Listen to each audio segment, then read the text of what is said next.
那这边呢，就是有问到说，考虑到古特伽罗，那浅露和沉露呢是相维呢，还是视距型的关系？那就是如果我们在考虑到古特伽罗的时候呢，那其实一般我们在讲述凡夫的时候呢，凡夫是属于浅露，那对于佛圣者来说的话呢，是属于沉露，有人是这样子安利的。但是呢，也有一类的大德呢，他们是不承许这种讲法，他们是讲说，在讲到晨露的时候呢，和晨露有交集或是有同位的呢，就是唯有分别心之外呢，不可以安利普特伽罗，就算你放的是呢，就是我们在讲说，呃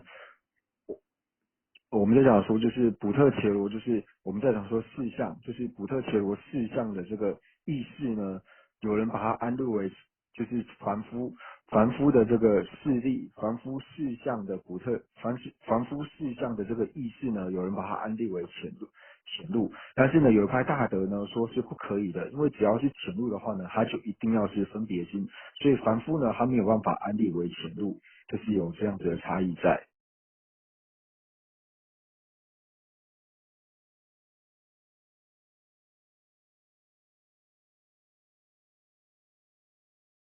那同样的呢，就是在适量论第一品的时候呢，同样是有讨论到浅露跟沉露的。那其实，在适量论第一品的时候呢，他在讨论浅露跟沉露的时候呢，完全呢就是以就是能全身还有分别心这二者呢来做探讨。那这二者作为探讨呢，最主要就是因为说，有些外道呢，他会承许说像是能全身，或者是说分别心呢是属于程度，那就是在这方面呢，就是作为探讨。所以对于说浅度还是程度呢，就是普特伽罗到底是浅度还是程度呢？就是通常呢是没有人会去探讨这方面的问题，因为大部分的外道他们存有疑惑的呢，也都是关于说像是能全身呢，还有分别心到底是要到底是要安立为浅度呢，还是程度呢？然后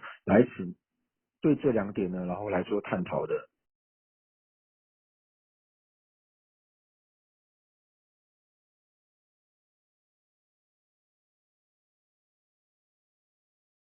第二个呢，就是提到说限量了知平无常的无分别知呢，一定需要平在眼前吗？那这是一定要的啊，因为如果说在一个没有瓶子的地方的时候，就是一个瓶子不存在的地方的时候，你如何去证得瓶子的无常呢？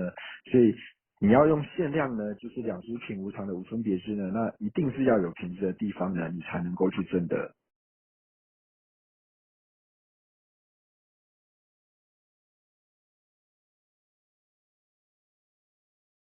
为什么说呢？就是一定要在有瓶子的地方呢，你才有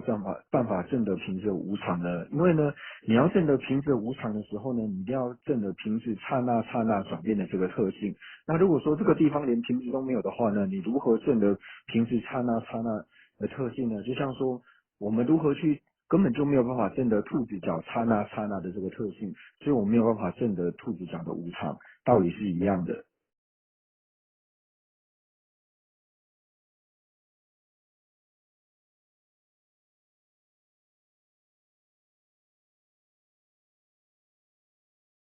这个是一定的，就是像呢，我们知道说我们在学佛的时候呢，一定是透由文思修的方式。